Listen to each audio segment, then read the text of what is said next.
आप ही की मैं कैटेगरी बोलूँगी, I hope you don't mind, है ना? कि ये जो हेल्प लोग करते हैं इसी कैटेगरी में, एक बहुत बड़े लेवल के क्रिएटर थे, लाइक फॉलोअर्स वाइज भी, और उनकी वीडियोस भी बड़ी अच्छी होती थी, हर्षा साई। बट एक ही दम से उनकी वीडियोस आनी बंद होगी, और उनके ऊपर अजीब सा केस भी था मुझे पूरा डिटेल में पता नहीं है।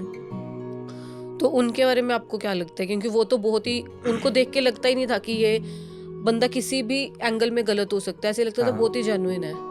एक्चुअली क्या होता है ना, यूँ मान लो मैं कभी भी किसी को जज करने से पहले ना उसको अपनी जगह पे रख के देखता हूँ। हम्म। मान लो मैं हर्षा साई की जगह पे हूँ, मेरा भी पास में कोई ना कोई पार्टनर होता है, ठीक है, फिर लड़ाइयाँ भी होती हैं।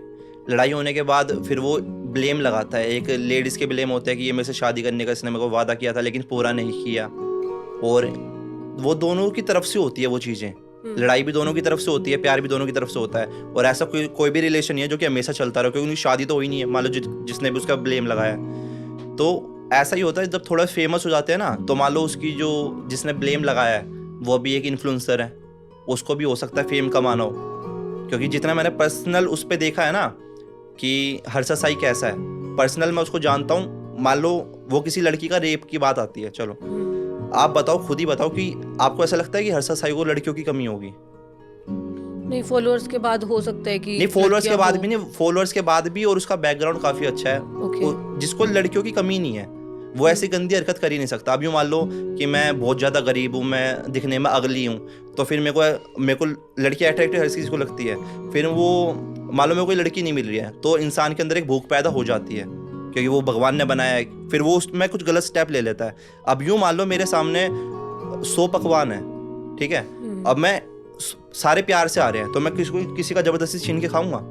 सिंपल सी बात है, मैं 100 अपने पकवान ही खाऊंगा जो मेरे को प्यार से मिल रहे हैं। तो ये सिंपल सा आंसर है। सो आप कह रहे हैं कि हर्षा साई पे जो भी आरोप लगे हैं वो सब गलत है, गलत फेक है, है। सब फेक है। तो फिर वो अभी गायब क्यों है? नहीं, एक्चुअली बताऊँ क्या होता है, अब यूँ मान लो ये मामला गर्म है, ठीक है, गर्म मामले में वो वीडियो अपलोड करेगा, तो उसके काफ़ी ज़्यादा नेगेटिव कमेंट्स आएंगे। क्योंकि ना पब्लिक यूँ देखती है कि उसके 99 अच्छे काम नहीं देखेगी, वो एक गलत काम देखेगी, किसी लड़की ने उसके ऊपर ब्लेम कर दिया, फिर उसके ऊपर उसको बहुत ज़्यादा नेगेटिव कमेंट्स देने लग जाएंगे। तो वो सोचता है कि अब थोड़े, पब्लिक की एक चीज़ ये भी बताता हूँ कि ना वो थोड़े टाइम के बाद सब कुछ भूल जाती है। उसे नहीं पता, मान लो आज के टाइम पर रज़ा दलाल उसमें बिग बॉस में, पब्लिक को कोई मतलब नहीं उसने पास्ट में क्या किया था, अभी उसका नेचर अच्छा आ रहा है, वो अच्छा फनी लड़का है, सब उसका वही चीज़ देख रहे हैं। अब किसी को मतलब नहीं उसका पास्ट कैसा था, वो लड़ाई करता था, ये करता था, वो करता था। तो जो करंट सिचुएशन होती है ना, वो मैटर करती है। अब लोग ऐसा है उसके 99 अच्छे काम नहीं देख रहे हैं, एक गलत ब्लेम देख रहे हैं, वो गलत काम भी नहीं है, ब्लेम देख रहे हैं। अब जिसको जिस चीज़ की कमी नहीं है, अब मान लो हर्षा साई के पास मैं मानता हूँ वो करोड़पति है, और कोई उसको यूँ बोलेगा कि ना इसने में 10,000 चोरी कर लिए, तो कोई ताल्लुकात नहीं बनता इन बातों। तो इसी तरीके से वो हो रहा है। मान लो रिलेशन भी रहा होगा, चलो लड़की का लड़के का सबका रहता है, अब बात वो लड़का ज़्यादा फेमस हो गया। अब आज के टाइम पे आप भी देख सकते हो, पब्लिसिटी स्टंट भी होते हैं काफ़ी ज़्यादा, कि वो उस पर ब्लेम लगा रही है, ये लगा रही है। और ये ब्लेम पहले भी तो लग सकते थे जब उसके साथ वो चीज़ें हुई, लेकिन वो उस टाइम पे नहीं लगी है, वो उससे 2 साल 1.5 साल के बाद की बातें आ रही है, और दोनों की प्यार भरी कॉन्वर्सेशंस भी आ रही हैं कि दोनों आपस में प्यार में बातें कर रहे हैं। तो रेप का तो कोई मैटर ही नहीं उठता इस चीज़ में, कि जब दोनों रिलेशन में है ना, तो रेप वाला मैटर तो होता ही नहीं है।